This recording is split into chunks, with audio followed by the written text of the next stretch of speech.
Yeah, right now it looks like just a normal spring day here on the University of Chicago campus. Students walking between classes, all very quiet.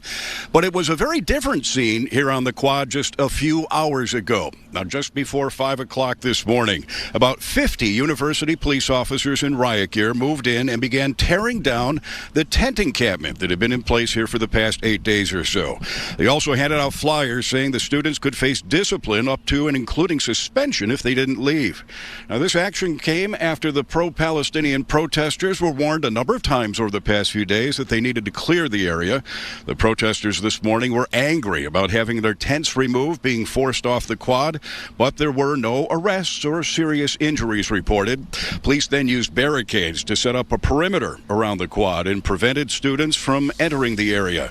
And several hundred protesters began chanting and yelling at police in a standoff. That lasted until about 9 o'clock this morning when the skies opened up and a deluge of rain came down, prompting pretty much everyone to scatter. Now, some of the protesters, including both students and faculty, are angry about the way the university handled the situation this morning.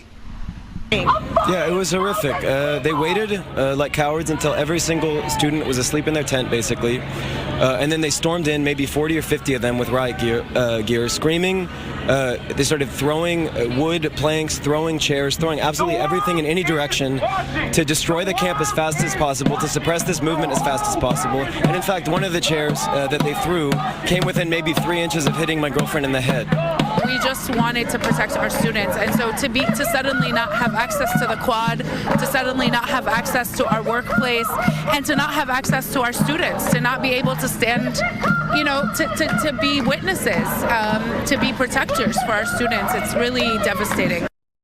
What's happening in Gaza is terrible. It is a tragedy.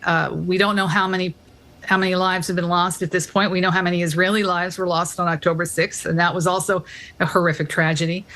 But it does not yet reach the definition of genocide, and it's really offensive to the many ethnicities and cultures in the world that have suffered from genocide over the last 100 or 200 years. The university released a statement about its decision to clear the quad this morning, saying via the president, quote, "Protest is a strongly protected form of speech in the U-Chicago culture, but safety concerns have mounted over the last few days, and the risks were increasing too rapidly for the status quo to hold." Now, these student protesters are demanding that the university disinvest itself of any investments it may have in Israel or armament companies supplying the war. It's unclear at this point whether they are going to reconvene here on the quad at any point today. Some of the students saying they've made their point for the time being and are going to assess and decide what their next step will be. Live in Hyde Park, Dane Placco, Fox 32 Chicago.